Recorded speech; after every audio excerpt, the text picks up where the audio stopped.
That Job was dead. I will place it dead. He was in a dead state. But the Father remembered him and healed him and gave him what? Double. For what? All his trouble. He never forgets the good that you have done.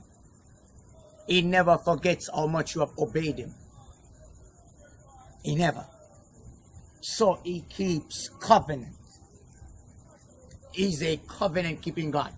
The rainbow in the book of Revelation represents the covenant.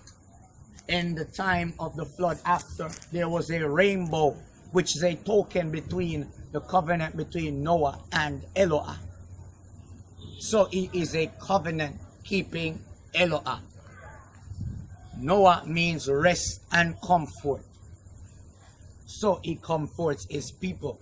So it doesn't matter how much Israel travailed, how much Israel was afflicted, he always remembers his covenant. He never forgets his covenant. In the book of Titus 2:14, he said, I redeemed them a church unto myself by my what? My blood.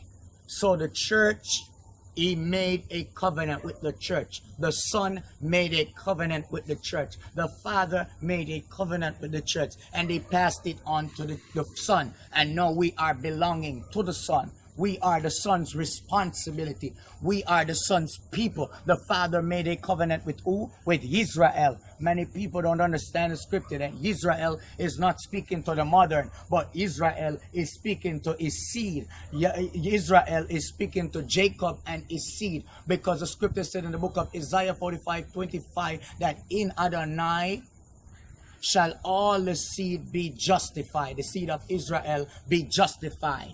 He justifies all the seed of Israel. So unto his church, he made a covenant with us. So when you backslide, when you feel when you fall down on your face, when you feel broken, when you feel like all hope is lost, the covenant is there. I'm hearing in my spirit, it is well with my soul. It is well with my soul.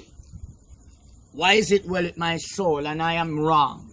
I am sinning. I am trespassing because of the covenant. All those souls that are getting into heaven don't deserve to go there. But because of the covenant of mercy, the covenant of truth, the covenant of grace, people are heading there because of the covenant.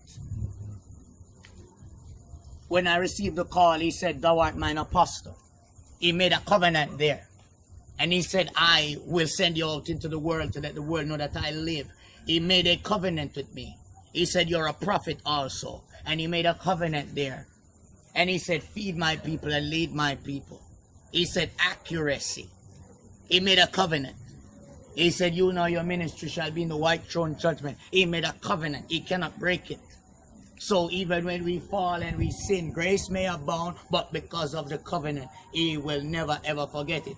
He said, what I wanted to do in your father, I will finish it in you. So he made a covenant. He won't stop it. He will continue doing it. Because he that begin a work is able to complete the work through you.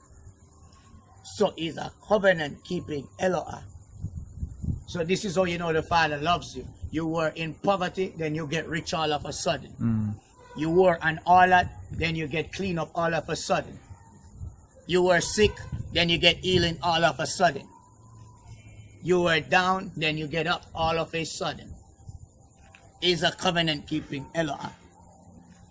He keeps the covenant unto them who love him, who keeps his commandments. So that's how you know.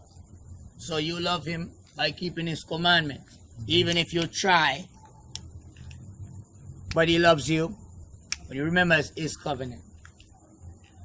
So the fact that he made a covenant, he will do whatever he says.